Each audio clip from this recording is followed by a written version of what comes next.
With every passing day,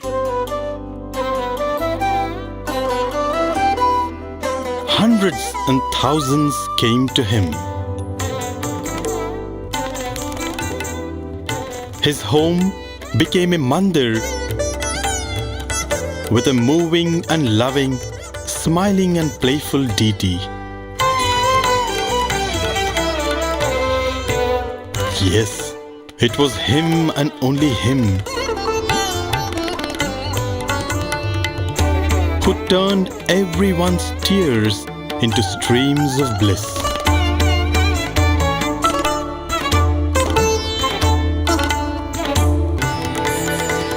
As the bud blossomed to reveal 1,000 petals,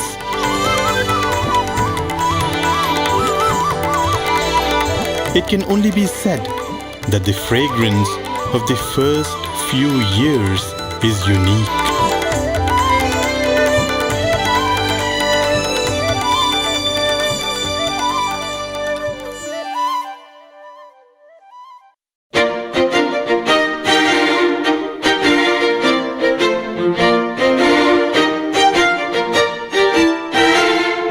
Human life is all about the pursuit of happiness.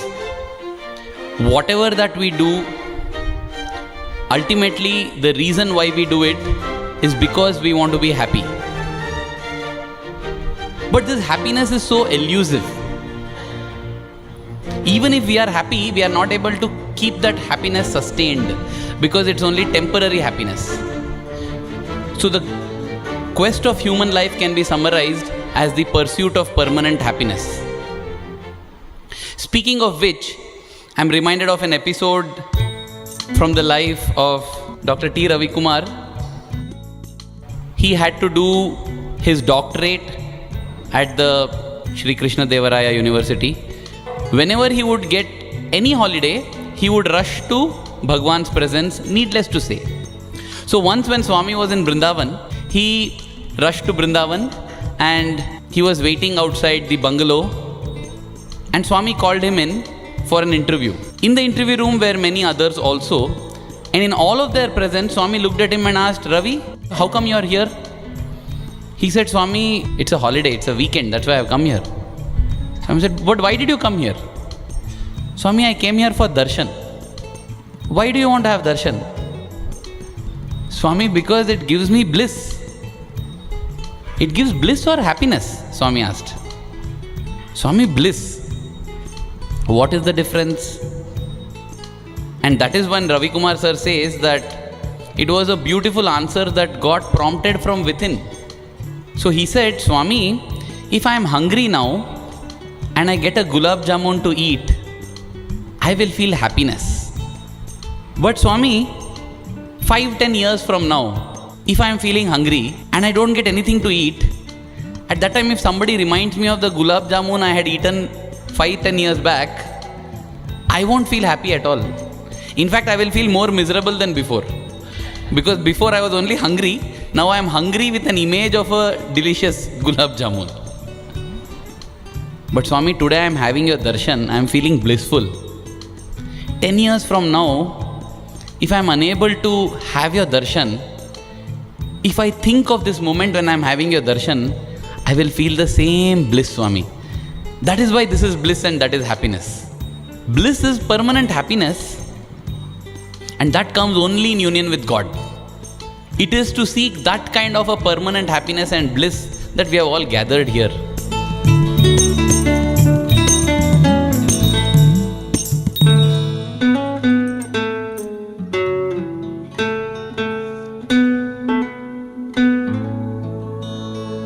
In fact, I used to think that the best definition of bliss is permanent happiness, till I got a better definition given by Swami himself.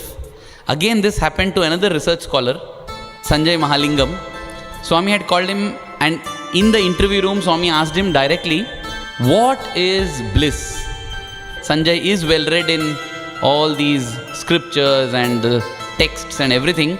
So he gave many beautiful definitions of what is bliss. Swami kept saying, no, not that. And finally, Swami himself gave a definition, such a beautiful, perfect definition. Swami said, causeless happiness is bliss. When you are feeling happy, ask yourself why you are feeling happy. Why am I feeling happy? I'm feeling happy because tomorrow I'm going to go on a vacation to the Himalayas. That is not bliss because it has a cause. Why are you happy? I don't know, I'm just happy. That is bliss. Causeless happiness is bliss. And that comes only in union with God. That is the reason why great devotees of the Lord, nothing affects them. Whatever be the difficulties in their life, they are there as examples to show that let anything happen, bring it on. You can't take away. Kharch na khoote, chor na loote. That's what Mirabai said. You can't spend it, nobody can steal this. Every day it keeps growing.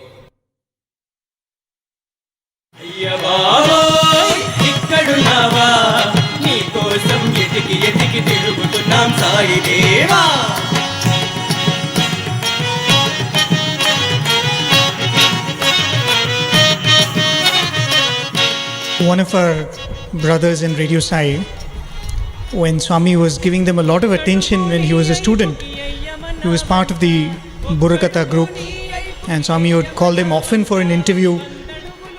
At one point, it was like a shower which would never stop. It was relentless, Swami's grace. And the three boys whom Swami had been calling every day, at one point they became very emotional and they said, Swami, you're giving us so much. Swami is showering so much love on us. And what Swami said in return was very important and worth remembering even today for all of us.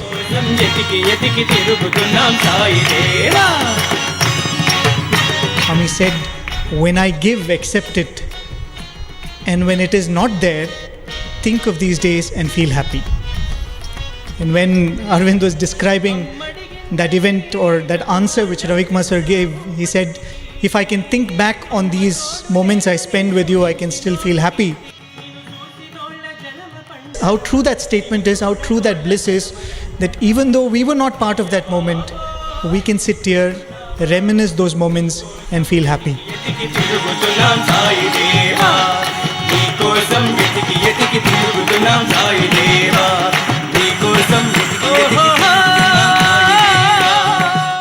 In the January of 1946, Swami began to travel, and Swami began to travel extensively.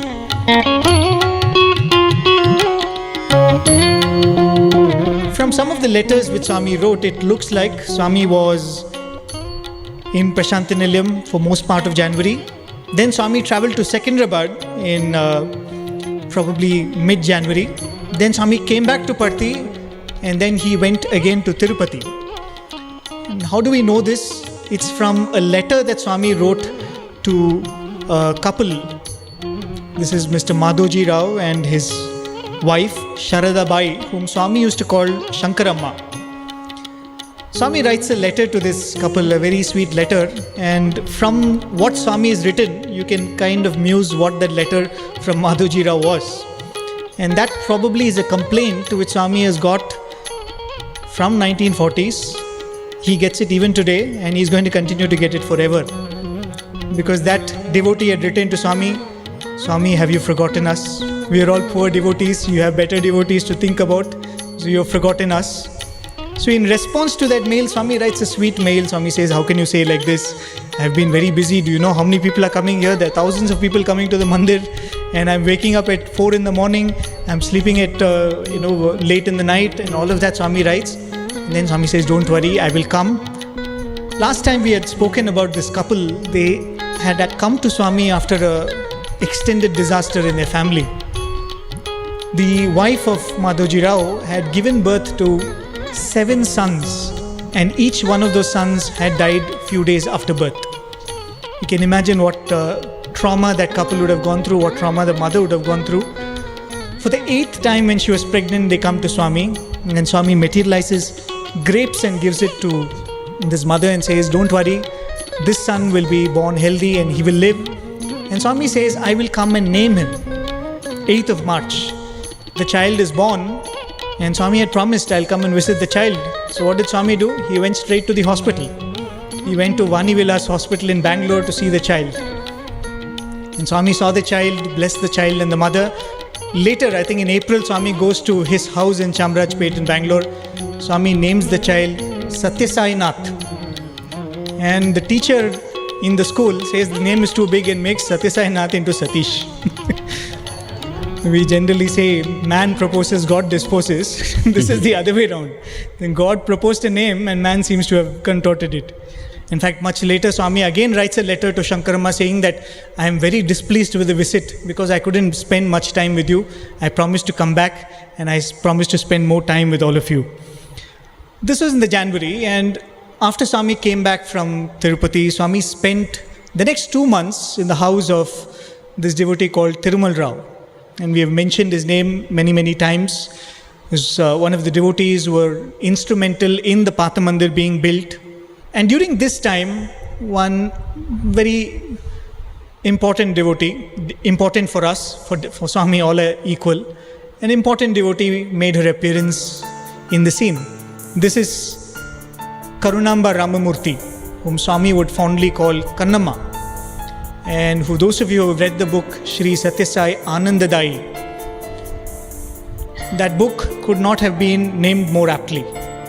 Because that book itself is an Anandadai. If you read that, you will be in bliss, nothing less than that. She is the author of that book, and she came to Swami for the first time when Swami was staying in Thirumal Rao's house in 1946. But interestingly, her husband, Mr. Ramamurthy, he had darshan of Swami in 1944. And how was that? They were traveling from Hubli to Mysore by train. Mr. Ramamurthy was working in Mysore Railways then. So they were traveling by train through Guntakal, and in one of the stations, there was a lot of commotion in the station, and somebody said, there is this great boy from some village, he's in one of the compartments. So they get very curious, so the husband says, I'll go and find out who it is. And he goes and he comes back, and then he says, there is one Satyam from Puttaparthi, he's wearing a short pant and a shirt, and he's sitting there. He's sitting quietly, and that's his first darshan. But this was much later when they came to Thirumal Rao's house in 1946. What happens is, one day she gets a letter from her cousin. Among the many things the cousin writes to her, he writes a very beautiful sentence. He says, there is one very noble person who is worthy of being accepted as a guru. We should go and see him. So she sets off. She goes to Thirumal Rao's house. And she's a stranger. How do you walk into somebody's bungalow like that and say that I want to see the guest who's staying in your house? And as they're standing at the gate, they see that there's a gathering on the lawns in the garden. And one person who looks very distinct from all the others, he's going around speaking to everybody, and they realize that, okay, that is the person who may come to see. But the next moment, Swami comes. The moment he sees that these people are standing at the gate, Swami comes. Swami blesses them, gives them Pad Namaskar, and then Swami says, tomorrow is Thursday, there's going to be bhajans. All of you come for bhajans. And she writes in Sathya Sai Anandadai, from that moment, this Baba became our Swami. There was no looking back. The next morning they come and Swami gives them an interview and Swami speaks to them. The family is from Mysore, they come all the way to Bangalore, stay in their uncle's house. But just so that they can have few more darshans, they extend their stay in Bangalore. And during one of the visits, they come and tell Swami, Swami, you should come to our house in Bangalore. And Swami says, no, I don't have any time. But they plead with Swami, and then Swami plans to make a flying visit. So Swami quickly comes, he says, no lunch. You do Pada Puja, and very quickly he does everything very fast. He takes a glass of juice, he takes a spoon of Vangi Bath, as they've written in the book. And then Swami says, enough, I'm done with all this. And Swami leaves, and they're thrilled. And because it's just the first visit, they don't even know what to ask Swami. They're just glad that Swami has come. But very shortly after that, they travel to Puttaparthi. One thing that she asks Swami after building a lot of courage is, Swami, why were you born a man? Why should the avatar always be a man? She said, why not Swami could have come as Sai Mai? Why as a man? And Swami just laughed it off. Maybe Swami will give a reply later. That is one of the things she records, but there's another very sweet incident on the eve of the day they are actually leaving. The next day they're leaving and their heart is torn apart, really sad. So Swami comes to where they're staying in Patha Mandir, And Swami asked them, have you packed all your things? Are you ready to leave? And everything. And then Swami asked, have you had your dinner? So they say, no Swami, we don't feel like having dinner because our heart is so heavy. So Swami gives them some bananas and Swami says, you eat. And then Swami's dinner comes, right? Sakama comes with Swami's dinner. And then Swami starts crying like a little kid. Swami says, all of you are going. See, she's also going. Tomorrow Sakama is also going. And I'll be left all alone here. He pushes the plate. He says, I don't want the food. Everybody is going. And Sakama says, no Swami, don't tell like that. Please have your food. Then we'll... Because she was leaving that very night. So she said, how will I leave if you don't eat like this? And then Swami, with a long face, he's mixing the rice and sambar. And he says, nobody cares for me. Nobody likes me here. Everybody is leaving me and going. Then Sakama says, what Swami, you have so many devotees, as though you'll even think of us after we go. And what does Swami say? Devotees, these people, see how much noise they're making in the shed, how loudly they're talking to each other. And all of them are so superficial, I have to spend my time with all of them now. And she says, no Swami, nothing like that, they're all good devotees. And she goes. Then after Sakama goes, Swami tells Kannamma and her sister, Radhamma. Swami says, see what she is giving me. Morning's rice she is giving me. This old lady, because she has to leave today, she has not cooked for me. And then Swami says, see, even the sambar is stale. And Kannamma writes, actually the sambar was not stale. Obviously nobody will serve that to Swami. And Swami is saying, nobody cares for me. And he's eating like that. And then Swami says, at least if the rice is hot, I can eat. Then immediately they say, okay Swami, we have prepared hot rice. We will get. Oh, you've prepared hot rice. Okay, get. I'll have that. So they go and get the rice. And then Swami eats the food. And then with a mischievous smile, he says, see how I got your dinner out. And I'm sure after that, they would have eaten their dinner thinking of it as prasadam. As Krishna tells Arjuna in the Bhagavad Gita, he says, Arjuna, you should be like my friend. Also treat me like your guru. Because only if you look at me as your friend, you will be free to ask me doubts. And only if you treat me as your guru, you'll obey me. So it is not important looking at Swami only as a God and guru, but also that feeling of he is my Swami should always be there. And this is how Swami built it in the lives of so many devotees.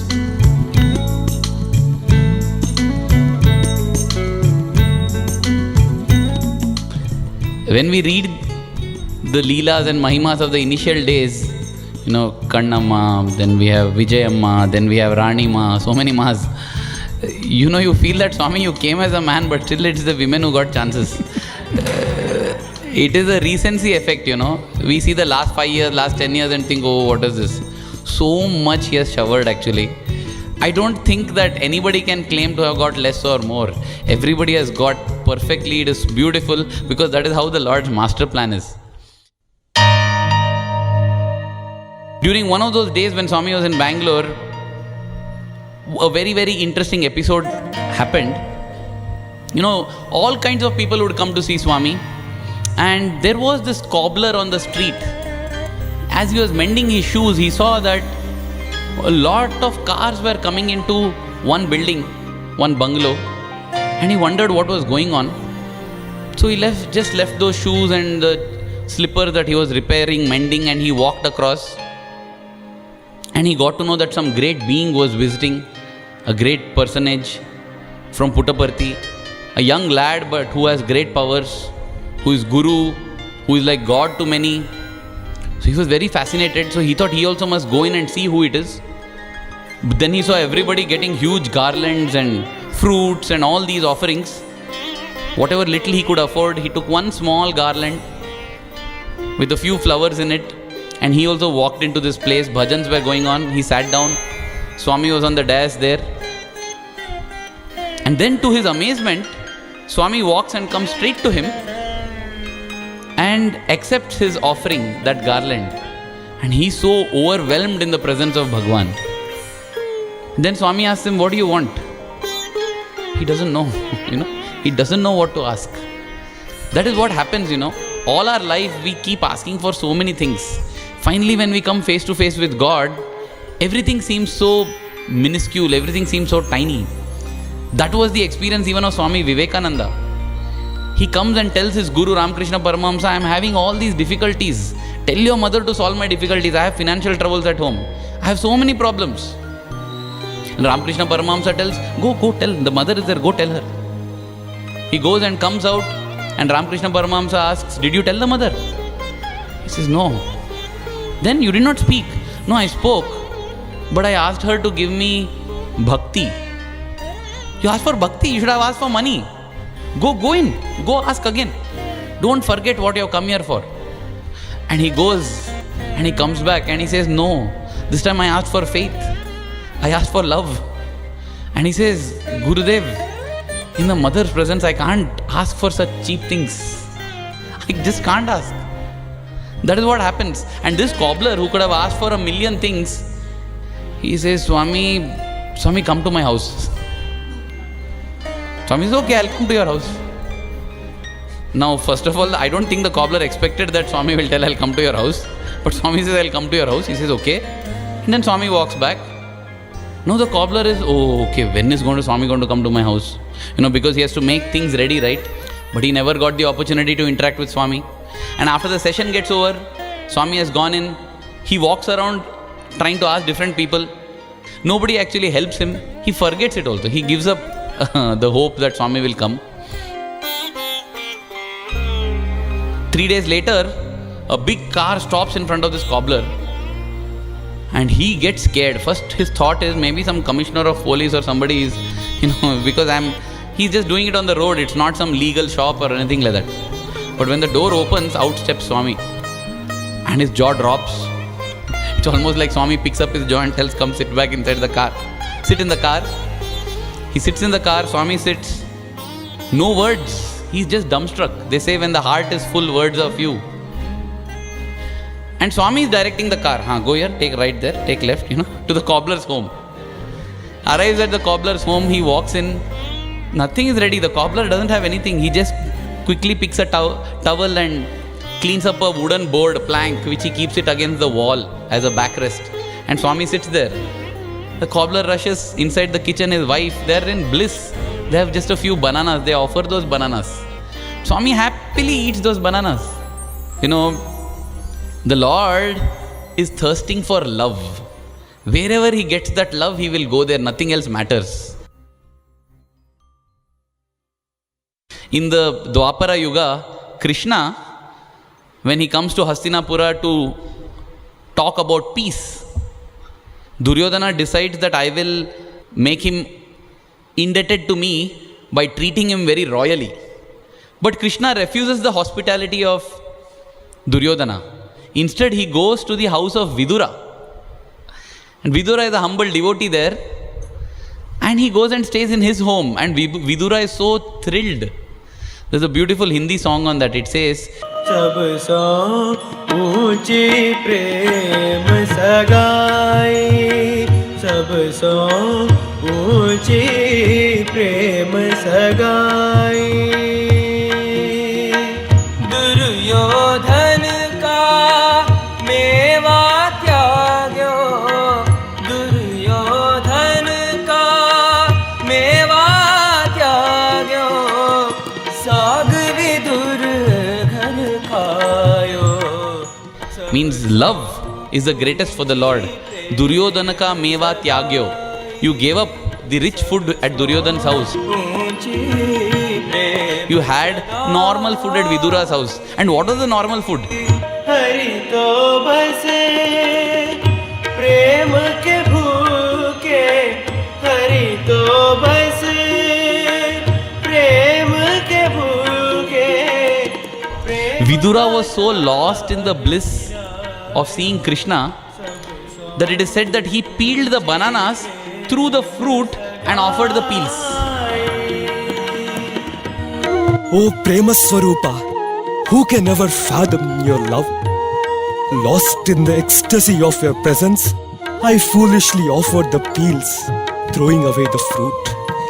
Narayan Vaikuntha ko tyagyo, Narayan Vaikuntha ko tyagyo, Nar ko prem padhayo, Sabso unchi prem sagai. O Madhura. Your bliss alone is my food. Any call from the depths of the heart, rest assured that I will respond. Here in this cobbler's house also Swami accepted whatever he had, blessed him profusely, and then drove away. The cobbler was in bliss. To this day we don't know who that cobbler is. It doesn't matter because he has got an immortal place in the Lord's heart.